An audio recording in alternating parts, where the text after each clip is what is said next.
tous, je suis Laure Quintin, directrice Europe du pôle de compétitivité Minalogique, le pôle du numérique. Et nous pilotons Minasmart, une initiative régionale financée par la Commission européenne qui accompagne, dont l'objectif est d'accompagner les entreprises de la région Auvergne-Rhône-Alpes dans leurs efforts de digitalisation. Dans ce cadre-là, et en collaboration aussi avec le MIAI, le cluster IA de Grenoble, nous organisons donc une série de webinaires en 2025 sur l'IA appliquée à différents secteurs d'activité. Aujourd'hui, en partenariat avec nos collègues du pôle Ténerdis, vous assistez au webinaire sur l'IA pour le bâtiment et l'énergie. Ingrid, tu veux peut-être dire 2 mots?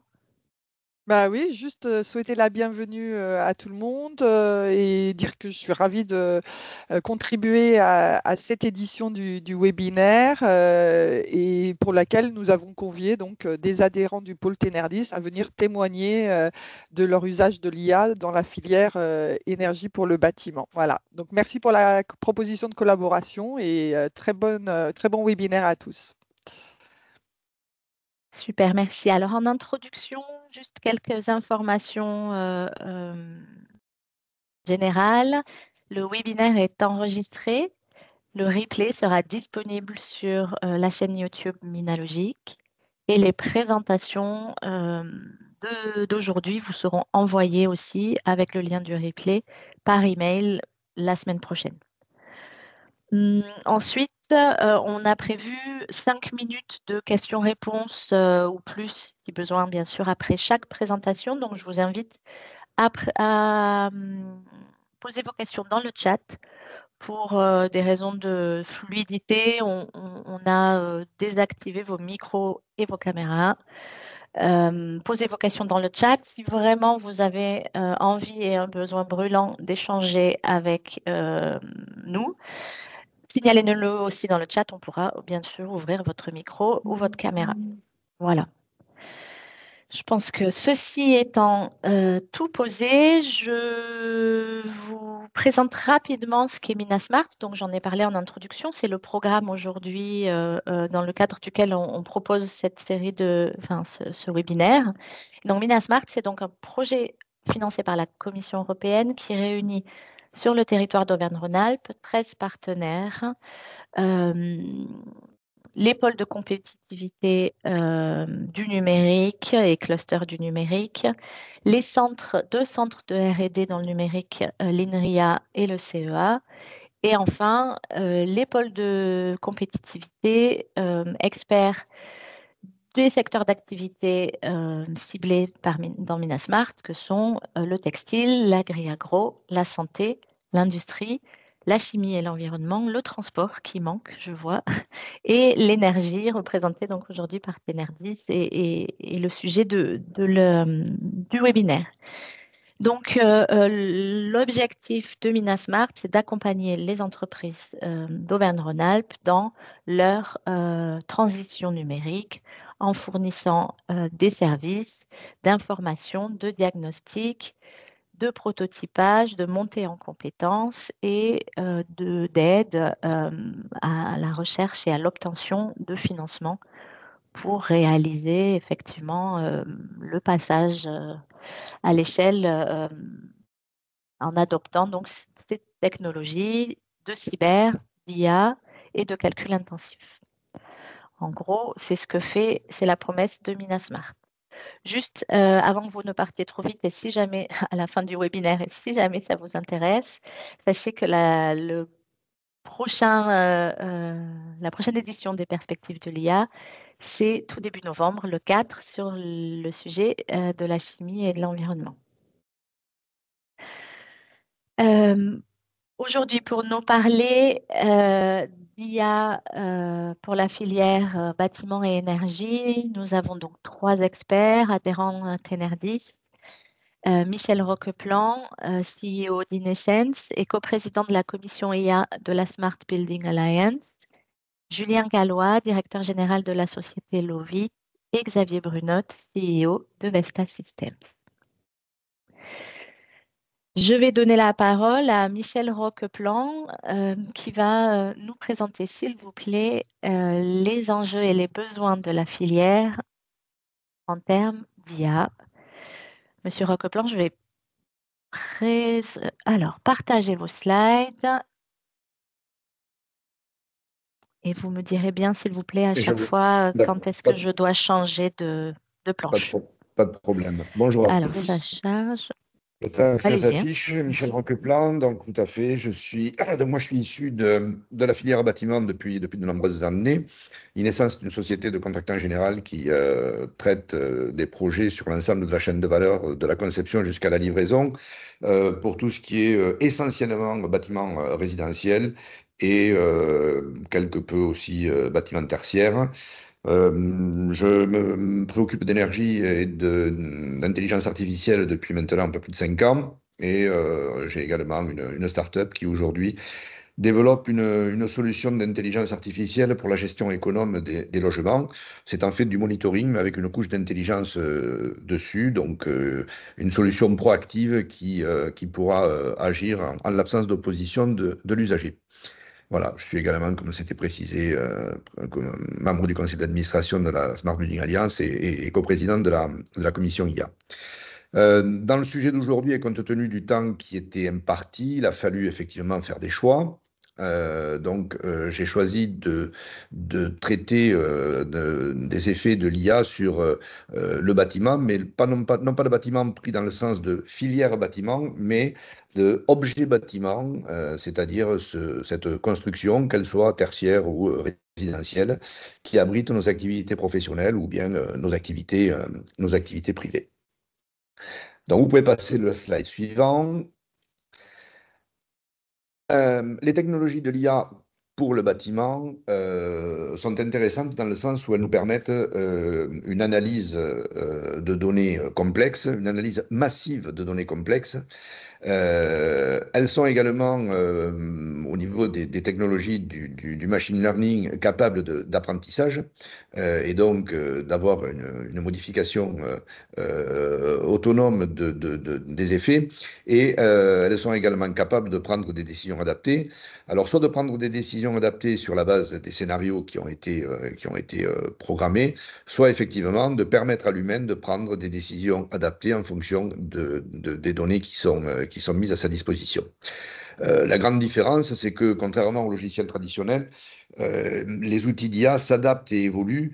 Ce sont essentiellement des outils prédictifs.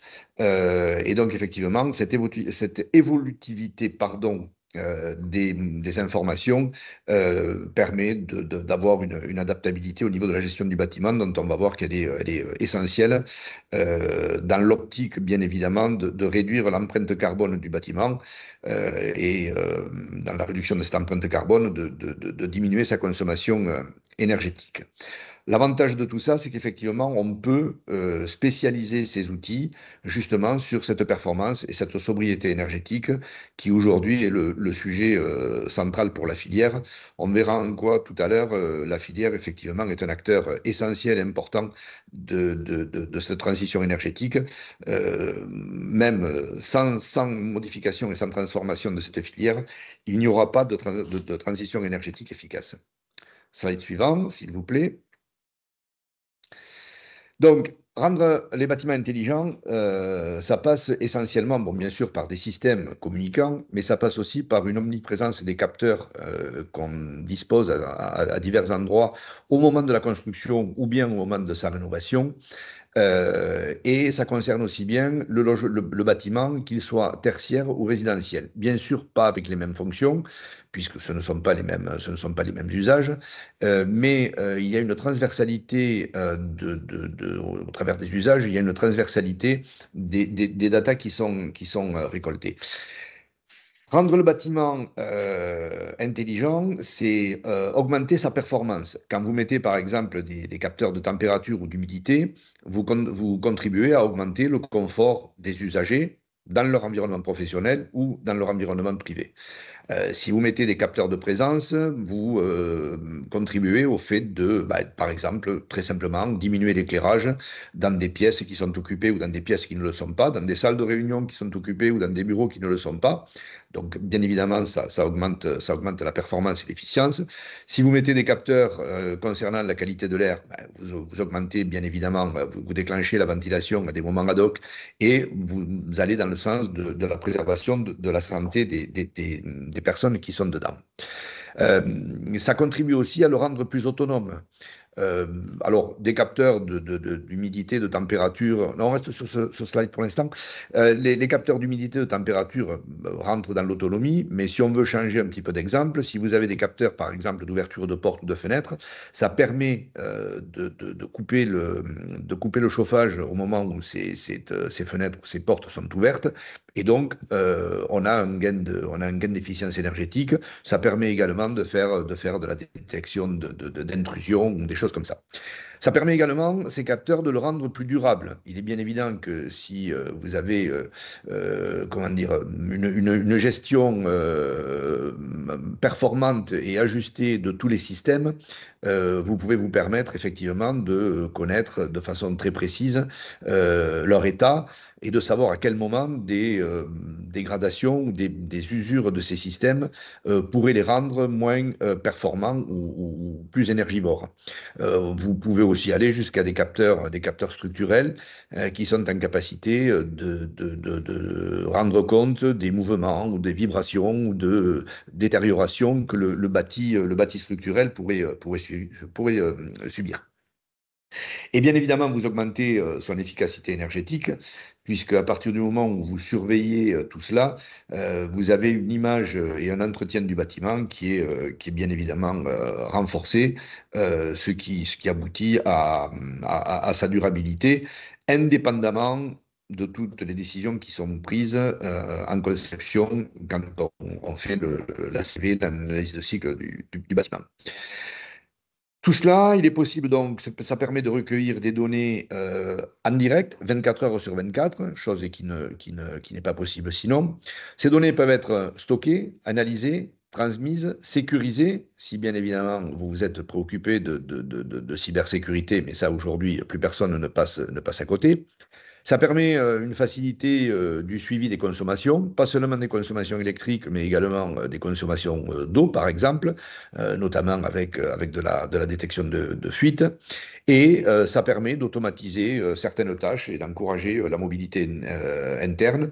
Alors, pas dans le résidentiel, mais dans le tertiaire, par exemple, où effectivement, la gestion de salles, la gestion de bureaux, notamment aujourd'hui avec le développement du télétravail, où on peut effectivement optimiser les espaces. Slide suivant. Donc, l'IA pour le bâtiment intelligent, ce qui est intéressant, c'est cette notion d'optimisation en temps réel. Parmi les usages les plus courants, vous avez l'optimisation des modèles énergétiques. Alors, c'est quoi l'optimisation des modèles énergétiques? C'est utiliser justement ces outils d'IA pour arriver à des modélisations intelligentes, pour arriver à du monitoring et arriver à créer des scénarios qui vont effectivement permettre de réduire la consommation énergétique.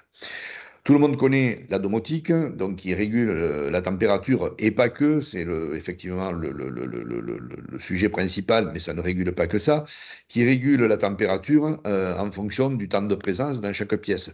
Avec la domotique, alors là, plus dans le résidentiel que dans le tertiaire, vous arrivez à intervenir sur les 5 usages du logement. Très spécialement, donc chauffage, climatisation, eau chaude sanitaire, production de chaude sanitaire, ventilation et électricité générale, comprenant l'éclairage et les appareils électroménagers. Vous avez un contrôle et une adaptation de la qualité de l'air. Vous savez qu'aujourd'hui, dans les bâtiments tels qu'on les conçoit aujourd'hui, on parle beaucoup d'isolation. Mais quand vous isolez un bâtiment aujourd'hui, comme on l'entend, globalement, vous faites un thermos. Si vous n'avez pas une régulation et une ventilation performante, vous créez plus de problèmes que ce que... Alors, certes, vous économisez de l'énergie, mais vous créez plus de problèmes que ce que vous trouvez de solutions. Vous avez toutes les problématiques de détection en temps réel de fuite, des émanations de fumée, de particules polluantes. Vous savez qu'aujourd'hui, au niveau de la qualité de l'air également, ces particules polluantes sont particulièrement observées. On sait maintenant depuis plusieurs années que de toute façon, notre air intérieur est quasiment presque plus pollué que notre air extérieur.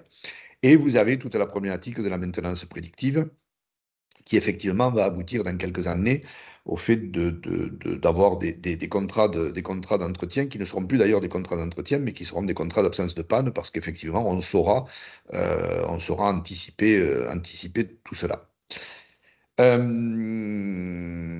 Bon, voilà. Donc, l'IoT donne aux bâtiments la faculté de récolter des données, mais ça reste quand même l'IA qui, par l'analyse et le traitement, la puissance d'analyse et de traitement des données, permet aux bâtiments d'exprimer une intelligence réelle sur les usages, permet les adaptations et permet l'optimisation des systèmes. Slide suivant. Alors, tout se passerait bien si effectivement, dans le meilleur des mondes, si effectivement il n'y avait pas des freins. Quels sont ces freins? Bon, essentiellement aujourd'hui, le manque de données structurées. Tous les bâtiments qui existent aujourd'hui ont été construits dans des périodes de temps où ces préoccupations n'avaient pas cours. Beaucoup de bâtiments datent d'avant les années 90 et pour les bâtiments d'habitation, certains même datent d'avant 73, c'est-à-dire d'avant le premier choc pétrolier, une époque où économie d'énergie, isolation, etc., c'était des terminologies qui n'existaient même pas. Donc aujourd'hui, ces bâtiments, il faut effectivement les équiper, il faut les digitaliser, et si vous voulez avoir des données, si vous voulez récupérer de la data, la digitalisation est le passage obligé. Quand vous avez réussi à faire ça, les systèmes qui sont sur le marché sont nombreux, les langages qui sont également à disposition sont nombreux, et on a aujourd'hui un problème d'interopérabilité des systèmes. Les industriels aujourd'hui ont compris que les langages propriétaires, c'était fini, c'était plus un obstacle à leur développement qu'un avantage, mais on a aujourd'hui beaucoup de problématiques sur cette interopérabilité des systèmes, et il est essentiel de travailler là-dessus. Des protocoles totalement interopérables, comme vous avez peut-être entendu parler de Matter, dont on a surtout parlé, on a commencé à parler il y a à peu près 2 ans, quand ils ont fait une entrée un peu fracassante au CES de Las Vegas, sont encore des choses qui ont du mal à se développer, et qui ont du mal à trouver leur place. Même si pourtant ils sont, notamment en ce qui concerne Matter, poussés par les GAFAM. Les GAFAM ont au moins un point sur lequel ils sont d'accord, c'est sur le fait de développer ce genre de système. Vous avez parmi les freins la résistance au changement des acteurs, surtout dans le bâtiment. Le bâtiment est un secteur qui évolue très lentement, qui a du mal à se remettre en cause, et qui présente une résistance au changement qui est absolument extraordinaire. Je veux dire, aujourd'hui, les savoir-faire, que ce soit en conception, que ce soit en réalisation sur les chantiers, les gens ont du mal à sortir de leur zone de confort et à aller vers de l'innovation, vers des systèmes nouveaux. Il y a toujours une grande méfiance par rapport à ça, avec un raisonnement qui est de dire c'est un effet de mode, ça va passer, et puis voilà. Il y a un second problème dans notre filière, c'est le problème du ruissellement des informations. Beaucoup de choses se font un peu en haut à la tête dans la conception de ces systèmes, mais avant que ça arrive à l'artisan, à la petite entreprise qui est sur le chantier, le chemin est long, et il est parfois compliqué. Un autre frein sont les coûts initiaux d'investissement. À supposer que effectivement une entreprise ait décidé de s'équiper, aujourd'hui pas mal on entame cette réflexion au niveau de l'IA, il y a un coût d'investissement qui est relativement important, avec un retour sur investissement qui est souvent long et difficile à faire comprendre, dans un secteur où en plus économiquement, actuellement la situation n'est pas très porteuse. Et vous avez enfin le déficit de compétences, mais ça, c'est génétique dans notre secteur. La formation est toujours, et depuis toujours, est toujours un petit peu à la ramasse. Et aujourd'hui, aller partir, amener les gens sur des formations de pointe, c'est toujours un petit peu compliqué. Des actions et sont en cours. Des gens y travaillent, mais ça reste très, très long. Le slide suivant, s'il vous plaît. Alors, le bâtiment intelligent, clé de la transition énergétique. En 2024, c'est des chiffres qui sont maintenant connus et reconnus. Le bâtiment a concentré 44% de la consommation énergétique finale française, 29% pour le logement, 15% pour le tertiaire. On voit la prépondérance du logement sur le tertiaire. Avec une difficulté supplémentaire pour le logement, c'est que dans le tertiaire, vous pouvez imposer des règles. Vous êtes dans globalement un univers qui est régi par le Code du travail et l'usager est un salarié. Ce qui définit le salarié, c'est le lien de subordination. Et donc, effectivement, dans le monde du travail, l'usager, le salarié, subit ce que sa hiérarchie peut imposer en termes de température, de ventilation, de chauffage, etc. Dans le milieu privé, c'est pas du tout pareil.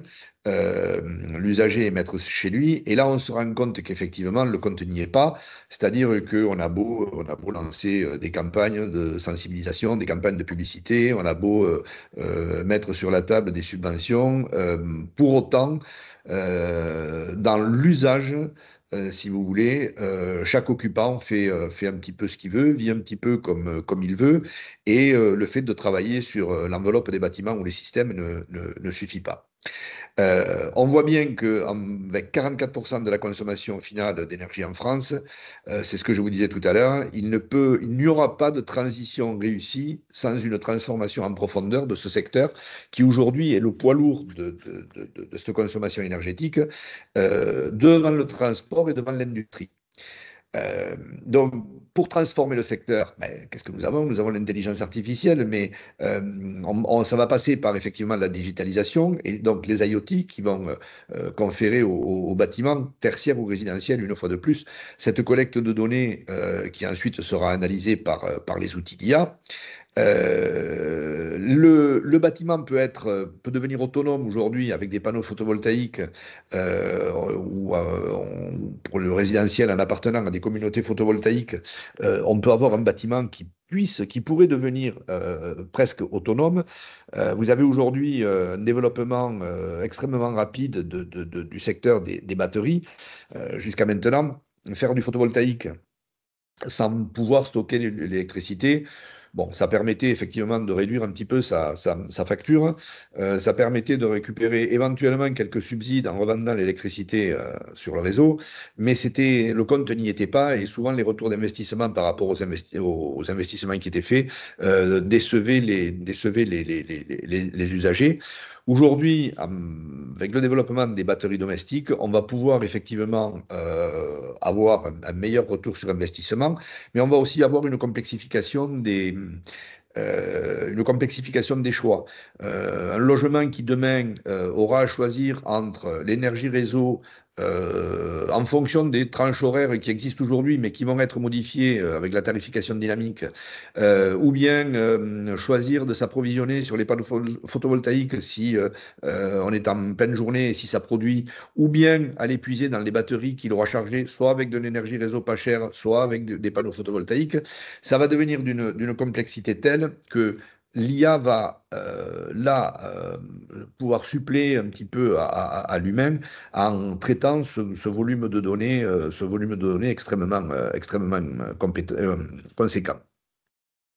La domotique, bien sûr, qui va rationaliser la distribution et la consommation électrique dans les espaces du bâtiment, et là, que ce soit bâtiment résidentiel ou bâtiment tertiaire, et en fait, tous les systèmes et tous les appareils connectés qui sont à l'intérieur et qui vont pouvoir renseigner sur le comportement des usagers avec des actions qui vont permettre de les inciter à devenir des consommateurs, ou bien avec des systèmes maintenant bientôt plus évolués où l'intelligence artificielle prendra le relais sur la gestion énergétique et où l'usager n'aura qu'à un peu, en toute transparence, laisser faire les choses, sauf à s'opposer si jamais il n'est pas d'accord sur la proactivité de ces systèmes d'IA. Slide suivant. Alors, les perspectives stratégiques à court et à moyen terme. Donc, malgré tous ces freins, qu'est-ce qu'on peut espérer pour les années à venir des effets de l'IA sur le bâtiment? Ben, bien évidemment, l'optimisation et l'automatisation opérationnelle. Il est bien sûr évident que l'IA va piloter les flux, va pouvoir gérer certaines opérations énergétiques, de sécurité, de gestion des espaces dans le tertiaire. C'est l'exemple que je prenais tout à l'heure avec les salles de réunion, les bureaux, voire même en termes de mobilité, les parkings, les bornes, et ainsi de suite. Nous pouvons espérer un développement de la maintenance prédictive et de la gestion intelligente qui effectivement aboutira à un usage des systèmes rallongé, avec effectivement cette capacité à pouvoir préserver ces systèmes. Et donc, en augmentant leur durée de vie, ben, c'est toujours pareil, moins de déchets et moins de choses comme ça. Slide suivant. Deux autres perspectives stratégiques. J'ai pris les quatre qui me paraissaient les plus principales. Bien sûr, l'amélioration énergétique et la durabilité du bâtiment. À partir du moment où vous allez faire de la maintenance prédictive sur les systèmes, vous allez allonger la durée de vie. Et bien évidemment, à partir du moment où vous allez gérer les flux, les flux énergétiques, vous allez arriver à une baisse de la consommation. Toujours pareil, tout en préservant le confort de l'usager. Et enfin, l'adaptation des modèles et l'anticipation stratégique, ça remonte un petit peu au niveau de la conception, où avec l'IA aujourd'hui, en conception générative, on va pouvoir déjà, dès le départ, générer et créer des bâtiments avec des paramètres, des formes, des implantations qui seront optimisées. À côté du fait que de toute façon, moyennant tout cela, le bâtiment deviendra aussi une plateforme de services qui offrira aux usagers des services plus complets. L'exemple typique, c'est le jour où on a créé le smartphone, on n'a pas pensé qu'on aurait Uber Eats et ainsi de suite et qu'on s'en servirait pour faire plein de choses. Et le dernier slide, en forme de conclusion. La conclusion, c'est quoi? C'est qu'aujourd'hui, l'intelligence artificielle se place comme un levier stratégique majeur pour accélérer la transformation du bâtiment et donc la transition énergétique, avec des impacts qui effectivement sont tangibles et un potentiel de mutation profonde pour toute la filière, mais aussi pour l'objet bâtiment. La dernière phrase sur le dernier slide, c'est effectivement que, à mon sens, l'IA n'est pas une option, c'est maintenant une obligation. Et voilà, je vous remercie. Donc, si vous avez des questions, je suis à votre disposition. Merci beaucoup pour cette panorama, comme vous disiez, peut-être pas complet, mais en tous les cas, sur toute la filière, mais en tous les cas, déjà très, très complet. Et on voit qu'il y a déjà beaucoup de choses à faire sur le bâtiment. Alors, on avait effectivement une question dans le chat quand vous avez abordé, Monsieur Roqueplan, les freins, les difficultés d'interopérabilité. Donc, on avait une question. Est-ce que pour résoudre l'interopérabilité des systèmes, la tendance est d'aller vers l'open source? Alors, l'open source, oui, mais c'est pas aujourd'hui, la panacée non plus. Oui, l'open source est facilitateur, mais c'est pas ce qui va résoudre, c'est pas ce qui va résoudre le problème. Le problème, on va le résoudre effectivement en ayant des systèmes et des passerelles qui vont pouvoir effectivement faire communiquer ces systèmes. Mais voilà. Mais l'open source Oui, va amener un certain nombre de choses. Euh, vous avez des, vous avez des plateformes comme en résidentiel, par exemple, Home Assistant, qui effectivement sont des choses en open source avec pas mal de choses accessibles, qui résolvent pas mal de problèmes. Mais bon, voilà. super. Monsieur Brunot précisait aussi qu'il y a de plus en plus dans l'IoT d'utilisation de protocoles ouverts aussi. Oui, je pense que c'est aujourd'hui, c'est plutôt ça qui est utilisé. Il y a quand même beaucoup. Aujourd'hui, l'utilisation de protocoles ouverts est quasi une obligation hein, dans les règlements. Et donc, on a des protocoles ouverts terrain, filaire, qui sont Modbus, BACnet en particulier. Il y en a d'autres, mais c'est essentiellement ces deux-là.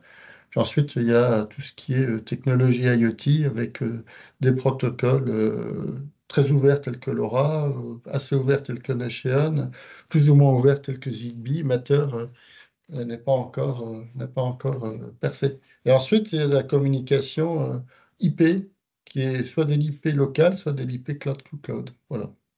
Après, sur tous ces protocoles, ce qu'il faut dire aussi, c'est que ils ont tous leurs avantages et leurs inconvénients.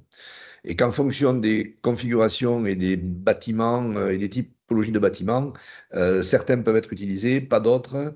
D'accord. Il y a quand même encore, voilà, il y a quand même des adaptations à trouver par typologie de bâtiment.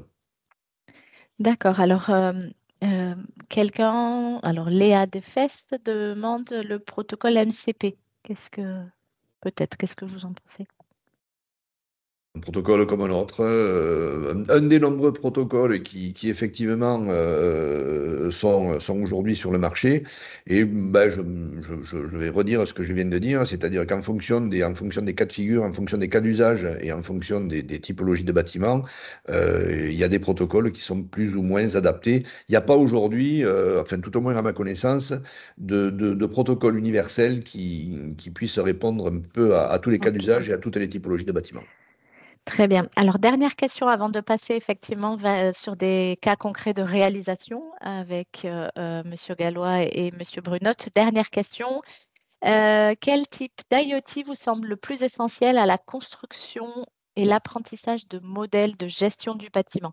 La question, bien sûr, peut s'adresser aux trois experts. Hein. Ne vous sentez pas. Voilà. Quel Donc, type d'IoT peut le mieux s'adresse... Répétez-moi la question, je vous prie. bien sûr, quel type d'IoT vous semble le plus essentiel à la construction et l'apprentissage de modèles de gestion du bâtiment? Pour moi, tous les capteurs qui aujourd'hui nous renseignent sur la consommation énergétique, puisque aujourd'hui, ça reste quand même le problème, la problématique numéro un. Je ne sais pas ce qu'en pense Xavier et Julien, mais pour nous, ce sont ceux-là qui effectivement sont les plus essentiels. Justement pour ça, la diminution de la consommation énergétique, c'est la diminution de l'empreinte carbone si on fait un raccourci. Alors, je sais pas quoi répondre. Hein. Le plus essentiel, c'est il faut avoir de la donnée. Ensuite, il y a des protocoles IoT, donc je les ai cités. Hein, j'en ai oublié au moins un ou deux d'ailleurs.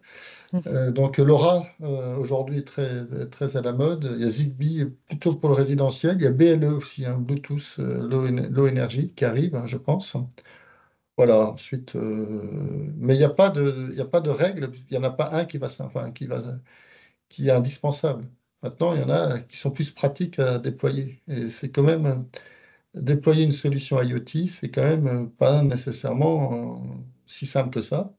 Donc, c'est quelle est la plus simple à déployer, voilà, et la moins chère. Ok. Bon, super. Monsieur Gallois, je vais vous donner la parole. C'est vrai qu'il nous reste 20 minutes. Madame Demour, on posera votre question à la fin, si vous voulez bien, encore une fois, aux trois intervenants. Il y a une question encore en suspens, mais je pense que euh, on pourra y répondre à la fin. C'est tout bon. Merci. Bonjour, oui, je vais essayer d'être bref et de tenir un peu le tempo. Alors moi, je vais vous parler d'une initiative chez nous, alors qui est beaucoup moins IoT et qui utilise un autre angle de l'IA, qui est comment assister, vous allez le voir, comment assister le gestionnaire de parc, la personne qui gère un patrimoine, dans l'identification des aides disponibles et le remplissage des dossiers, des choses administratives à mettre en place sur les aides. Donc, pour vous situer un petit peu d'où on vient, Donc, Loït, on est une PME, on est basé à Lyon, on existe depuis 5 ans. Aujourd'hui, on est 35 collaborateurs. On a un modèle un petit peu mixte, on est éditeur logiciel d'une solution qui aide à faire des plans pluriannuels d'investissement sur des bâtiments tertiaires. On s'intéresse uniquement aux bâtiments tertiaires. Et notre objectif, c'est de donner les clés aux gestionnaires de patrimoine sur sa trajectoire énergétique, notamment pour se mettre en conformité avec le décret tertiaire qui est maintenant bien connu et bien diffusé.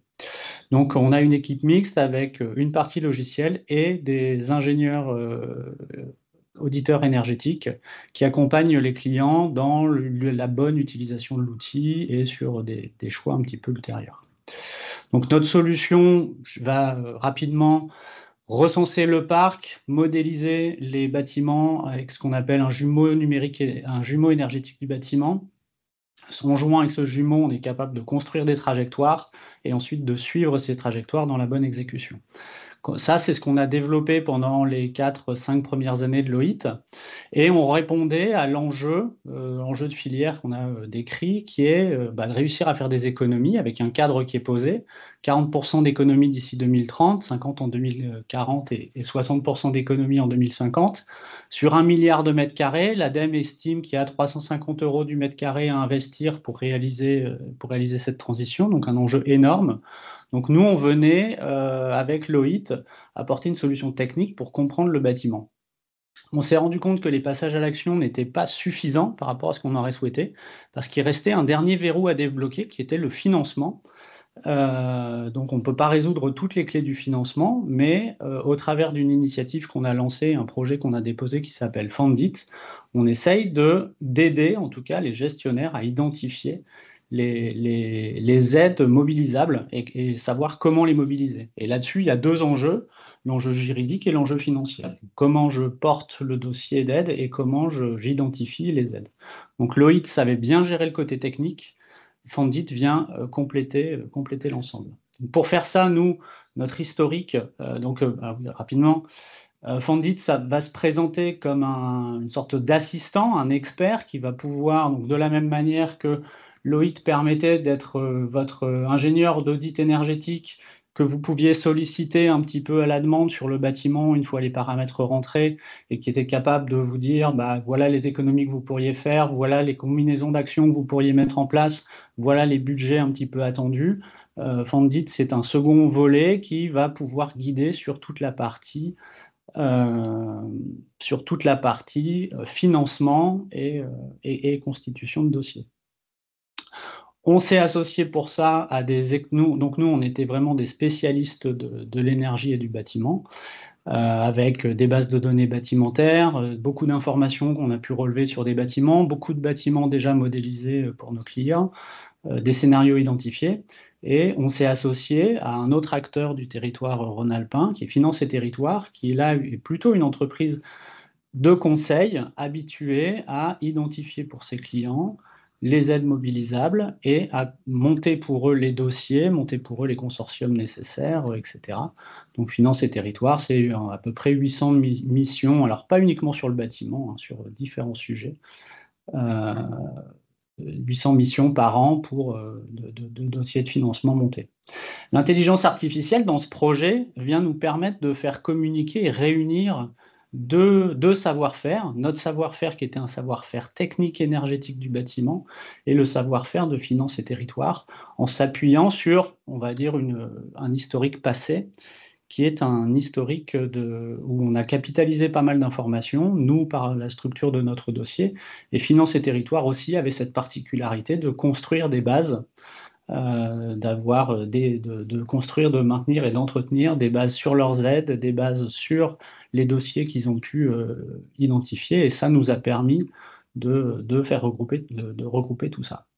Donc, qu'est-ce qu'on fait avec de l'intelligence artificielle là-dessus? On lui fait apprendre nos métiers respectifs et surtout les interfaces de contact entre nos métiers qui n'étaient pas évidentes pour Finances et Territoires en allant vers le technique et pas évident pour Loït d'aller dans le financier. Donc, on a des modèles qui aujourd'hui, ce projet est en cours, hein, donc on a plutôt sur des POC et des POC avancés. On commence à avoir des modèles sur lesquels on a pu faire de l'apprentissage, sur lesquels on a pu faire des regroupements, sur lesquels on a pu structurer l'information qu'on présentait issue d'un sujet ou de l'autre pour être en mesure de faire des préconisations et aller de plus en plus loin. Alors, bien sûr, ce genre de choses est vachement facilité par l'existence de couches d'IA génératives, parce qu'en plus, on a un rédactionnel qui est fait très facilement et de manière très fluide pour l'utilisateur. Donc, l'IA générative, dans notre cas, est plutôt une interface pour restituer la réponse. Donc, on a une brique qui va identifier et recouper des informations un peu disparates et peut-être, sur des bases non directement structurées. Et en faisant ces rapprochements et d'apprentissage, on a surtout cette restitution en langage naturel qui permet une meilleure adoption par les utilisateurs. Donc, quel est l'intérêt pour nous et l'avantage d'utiliser l'intelligence artificielle?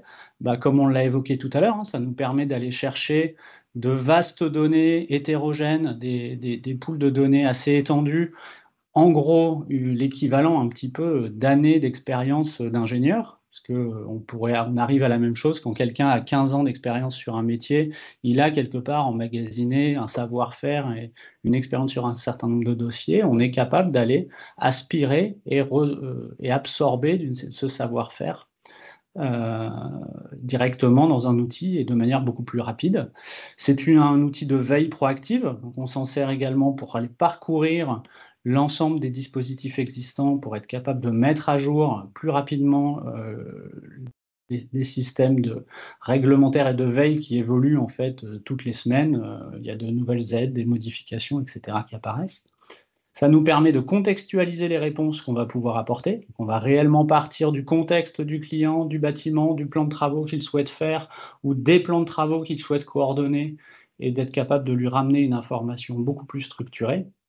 Et donc, en gros, ça nous permet d'avoir une expertise augmentée, en tout cas une première approche sur des gens qui n'ont pas de connaissances a priori sur ces sujets. On est en mesure déjà de leur apporter une couche très significative pour leur donner envie de se mettre en route sur ce type de dossier. Donc, comme je vous dis, on est à peu près à mi-chemin de ce trajet, mais on a déjà identifié, ça fait maintenant un peu plus d'1 an qu'on a commencé, on a identifié un certain nombre d'apprentissages et de conclusions que je me proposais de partager avec vous aujourd'hui. Le premier, alors il est assez évident, mais en fait, c'est encore plus rapide que ce qu'on pense, c'est tester vite, échouer vite. En fait, on a moyen de tester très très rapidement des choses et on voit assez vite qu'il y a des pistes qui vont fonctionner, pas fonctionner. Et notre échelle de temps, qui était plutôt sur la quinzaine de jours ou du mois, voire du trimestre, se réduit en quelques demi-journées, quelques journées et une semaine. En gros, aujourd'hui, quand on explore un chemin, on se fait une vraie idée en 3 semaines. Le corollaire de ça, c'est qu'il ne faut pas s'enfermer dans des choix technologiques, parce que nous, on a changé régulièrement de technologie. Au fur et à mesure qu'on avance, on abandonne certaines pistes, on en prend d'autres, on s'appuie sur une technologie, puis sur une autre. On se rend compte que si on était parti un peu en mode classique à faire des choix technologiques un peu structurants, on se serait mené dans des impasses assez graves. Alors ensuite, il y a un cas particulier, puisque dans notre approche, on a un passage par les LLM. Il y a une tentation de se dire, je démarre petit, je construis dessus. Nous, notre expérience, c'est partagé avec beaucoup de pairs avec qui j'ai pu échanger sur le sujet. Quand on essaye les LLM, c'est assez intéressant de commencer par les plus gros modèles, les plus puissants, les derniers sortis. Alors, ils coûtent un peu cher, mais vu qu'on va être en test, en réalité, c'est pas très très cher. Et ça nous permet de connaître un petit peu les limites de ce qu'on va savoir faire. Ça va permettre d'identifier bien le contour du cas d'usage qu'on va vouloir servir. Et il est toujours temps ensuite, quand on passe à l'échelle, d'aller chercher des modèles plus petits, de réduire, etc. Donc, c'est intéressant de commencer par, on va dire, l'artillerie lourde et réduire petit à petit. Un autre point qui a été évoqué, bien sûr, c'est la structuration de la donnée. On s'est rendu compte qu'on pensait avoir de la donnée bien structurée et on a encore eu besoin de l'enrichir. Et ça, c'est un gros temps passé. On peut aller très vite sur des prototypages de nouveaux cas d'usage. Donc ça, c'est super intéressant, c'est super excitant. Mais en fait, c'est le corollaire de ça. Il y a beaucoup de temps à passer en test, en ajustement, etc. Et finalement, ça retourne un petit peu nos habitudes. On passait beaucoup de temps à concevoir, à développer. Et finalement, au moment du test, c'était une portion un peu congrue. Le rapport s'est un peu inversé. On fait des choses très, très rapidement et on met très longtemps à les tester. Et ça conduit avec des mises en production qui sont plus longues que ce qu'on espérait. On démarre les projets très fort, ça va très vite. Et puis finalement, on se rend compte qu'on a besoin de nouvelles questions d'infrastructure, de nouvelles choses à mettre en place, etc. Et tout ça retarde de beaucoup les projets. Et enfin, dernier point, échanger un maximum avec nos homologues parce que c'est un peu un monde nouveau qui s'ouvre et les gens ont une manière d'utiliser les choses et de penser aux choses qui peuvent être complètement différentes des vôtres et c'est super riche d'échanger là-dessus. Voilà, j'ai essayé d'être un peu concis. Merci, M. Gallois. On a une question. Quel type de bâtiment a été concerné par les projets, les aides et en amont la collecte des données? Alors, hop, je vais arrêter le partage. Donc nous, on s'intéresse aux bâtiments tertiaires. Donc on a beaucoup, donc nos clients sont un peu à l'échelle du parc tertiaire français. Le parc tertiaire français, c'est la moitié de bâtiments détenus par le secteur public, la moitié détenus par le secteur privé. Donc nous, on a une pénétration assez forte sur le marché public, surtout que les aides concernent beaucoup le marché public. Donc on a accompagné sur des écoles, beaucoup sur l'enseignement.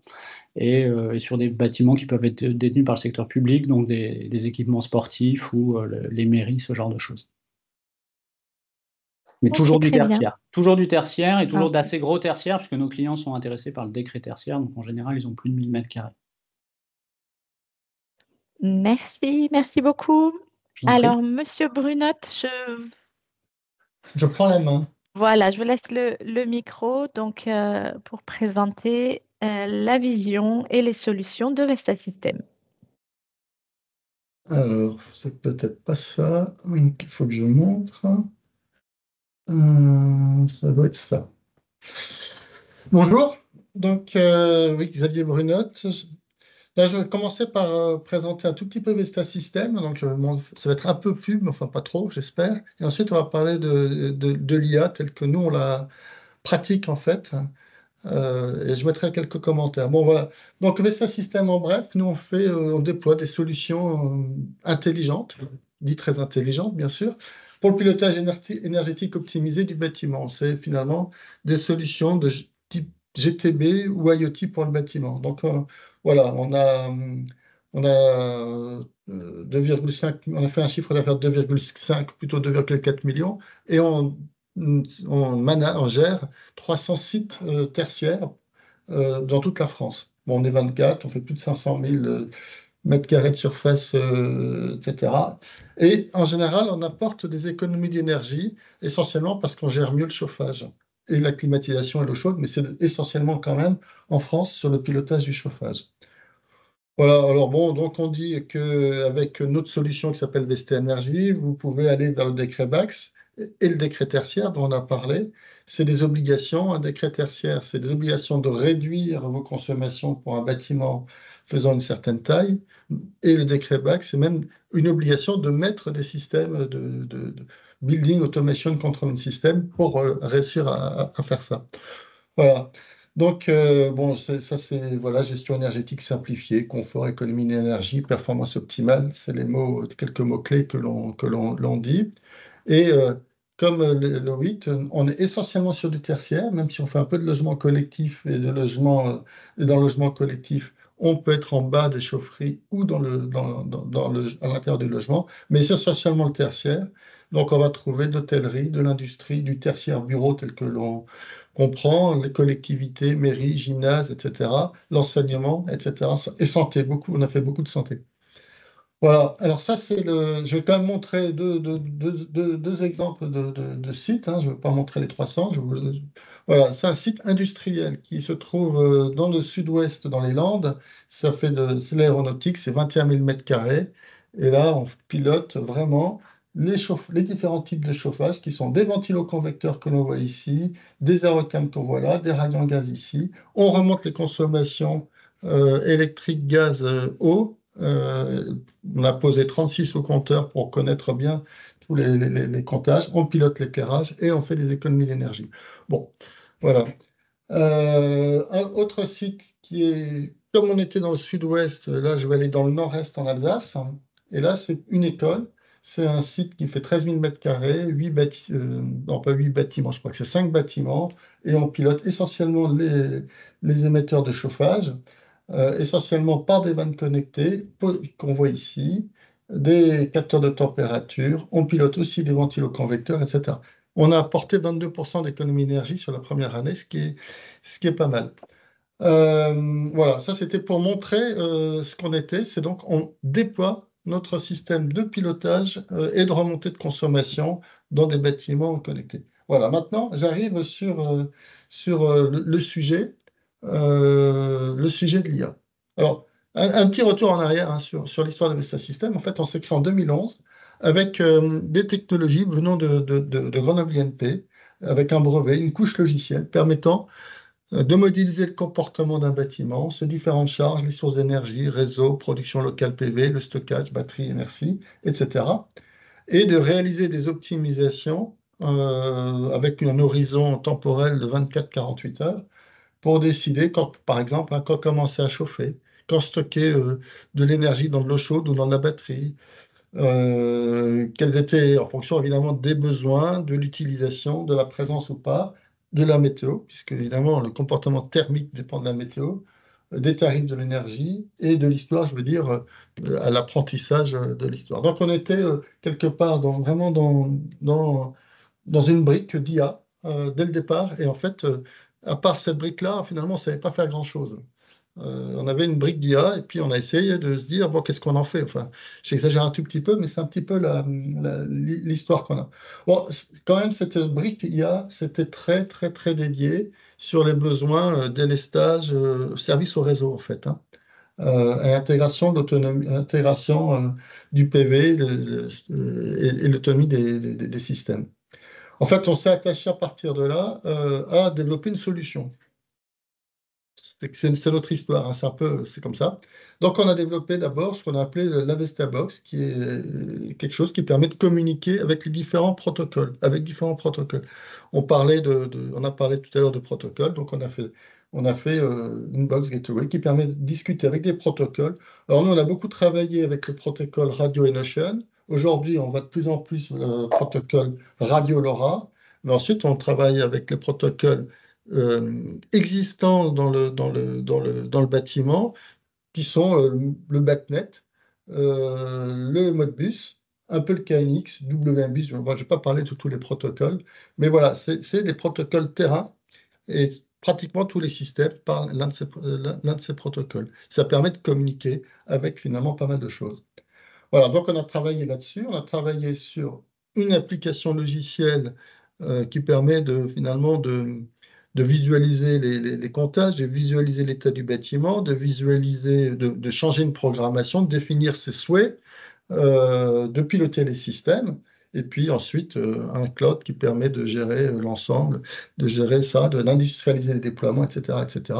Et puis on s'est lancé d'avoir des équipes de déploiement, et ce qui permet finalement qu'on peut déployer un site assez rapidement dans toute la France. Voilà, donc voilà ce qu'on est. Et donc finalement, c'est une solution complète, assez efficace pour le pilotage de tous les bâtiments.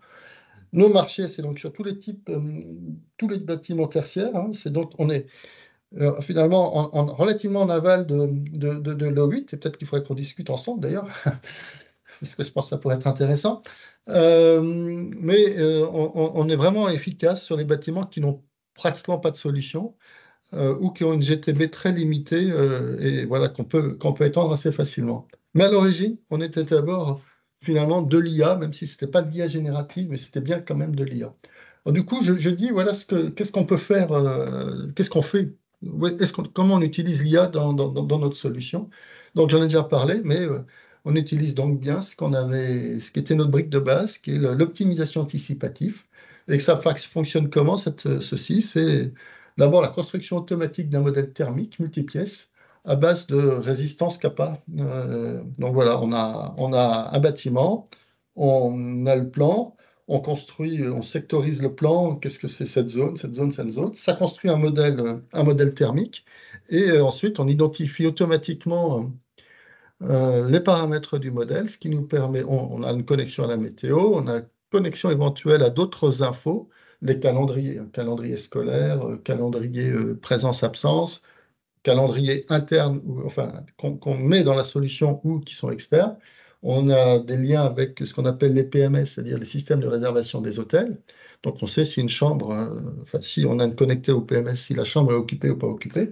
Et ça permet de faire des optimisations et de faire le réduit de nuit plus efficace, de ne pas chauffer la chambre si elle est inoccupée, etc., etc. Et des prises de décision, en particulier dans les bâtiments ou dans les grandes salles de réunion, sur la baisse de nuit, par exemple, typiquement. C'est-à-dire on va baisser non pas à 17, mais éventuellement à 14, surtout sur le week-end. Et savoir quand est-ce qu'on va réchauffer, relancer le chauffage pour que lorsque vous revenez le matin, le lundi matin, il fasse chaud. Donc ça, c'est vraiment la première chose. Alors j'ai mis un petit guillemet sur IA, parce qu'au moment où on m'a sollicité sur cette présentation, j'ai dit, OK, on fait des couches d'intelligence, mais dire que c'est de l'intelligence artificielle avec l'IA générative, non, pas vraiment. Nous, on fait, même si on aimerait bien en faire sur certains aspects, on fait de l'IA, du modèle, et on fait de l'intelligence, pas nécessairement de la couche du chat GPT, même si de temps en temps, on en a besoin.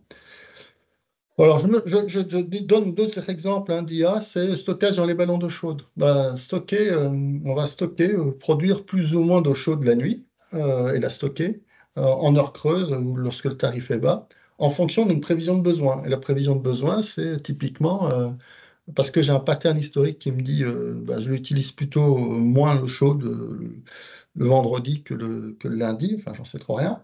Mais surtout, on fait ça surtout en fait dans les hôtels et lié finalement à la connaissance de l'occupation, du taux d'occupation des chambres. Donc, moins l'hôtel est occupé, moi je chaufferai de chaude.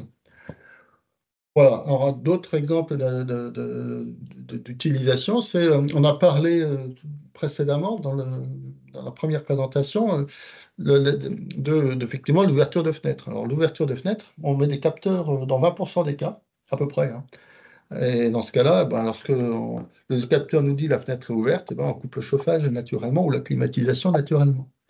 Mais bon, c'est de l'intelligence, mais on a aussi intégré des algos qui finalement permet de comprendre que la fenêtre est ouverte, même sans capteur. Alors c'est typiquement, c'est parce que j'ai un gradient de température, une chute de température un peu rapide, un peu trop rapide, pas normal, qui me dit c'est la fenêtre qui est ouverte. Et dans ce cas-là, on coupe le chauffage aussi. Alors ça marche très bien en hiver. Ça marche un peu moins bien en été et en intersaison, ça marche nettement moins bien. Mais finalement, en intersaison, il fait à peu près aussi chaud, aussi froid à l'intérieur qu'à l'extérieur, donc c'est moins grave. D'un point de vue énergétique, c'est beaucoup moins grave.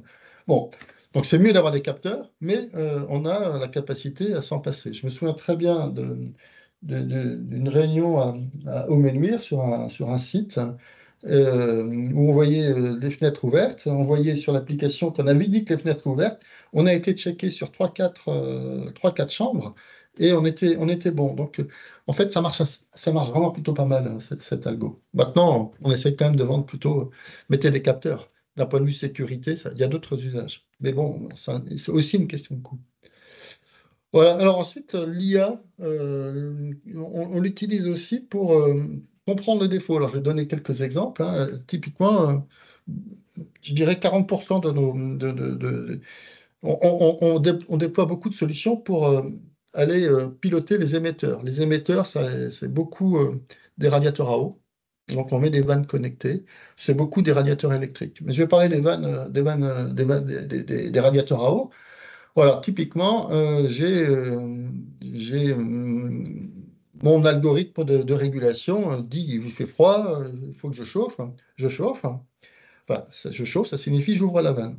Ben, je constate, parce qu'on a des mesures, hein, que la température au bas de la vanne est froide, ou à peu près égale à la température ambiante.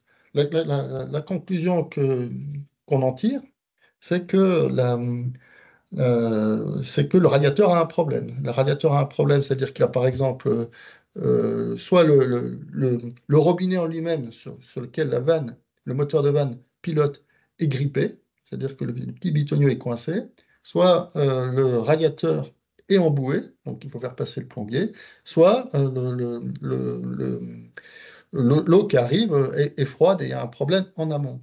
Voilà, mais on est capable donc, par cette analyse-là, de dire mais vous avez un problème sur ce radiateur ou vous avez un problème sur le circuit hydraulique ou sur le robinet. Voilà, donc réciproquement, la vanne est fermée, mais la température est quand même haute. Ça signifie que l'eau circule quand même dans le radiateur. Ça signifie que probablement le robinet est HS et qu'il faut le changer. Ou alors qu'il y a des saletés qui empêchent la fermeture et ça serait bien de nettoyer les circuits de flotte. Voilà, si on connaît la topologie du circuit hydraulique, on peut dire que ce n'est pas ce radiateur qui pose problème, mais c'est tout le circuit hydraulique. Et puis évidemment, la vanne ouverte est à fond, la température monte un peu, mais malgré tout, il ne fait pas assez chaud, et ben monte un petit peu la température de départ au niveau de la chaufferie. Voilà, alors ensuite, bon, c'est analyser des défauts, exemple radiateur électrique. Bon, l'actionnaire est en mode confort, le radiateur est censé chauffer, ça ne chauffe pas. Ben, soit le robinet, il y a un problème sur le radiateur électrique. Alors, je vous dis ça, hein, parce que le support, et ça, on en parlait, lorsque il y a un client qui dit mais ça ne chauffe pas, on dit mais tu as un problème sur ton, ton, ton convecteur électrique, le client il râle un peu, il n'est pas toujours convaincu. Ça, c'est une vraie difficulté. Mais bon, autre exemple, ouais, c'est ça là que je voulais dire.